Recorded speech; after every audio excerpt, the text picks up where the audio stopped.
এই জেনজি, এই স্যামড়া, ইরাম করতেছো কিসের জন্য? হ্যাঁ, ইরাম করলে চলবি?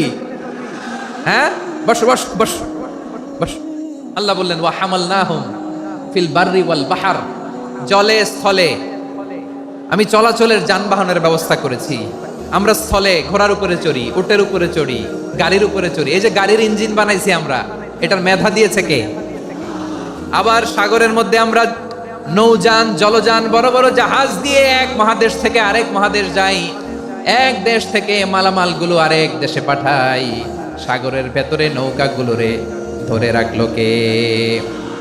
ওয়ালফুলকিল্লাতী তাজরি ফিল বাহরি বিমা ইয়ানফাউন নাস। মানুষের উপকার আছে এরকম সরঞ্জামাদি নিয়ে সাগরের উপরে বিশাল বিশাল জলযানগুলো চলে, এগুলো ডুবে যায় না, কাত হয়ে যায় না, পড়ে যায় না।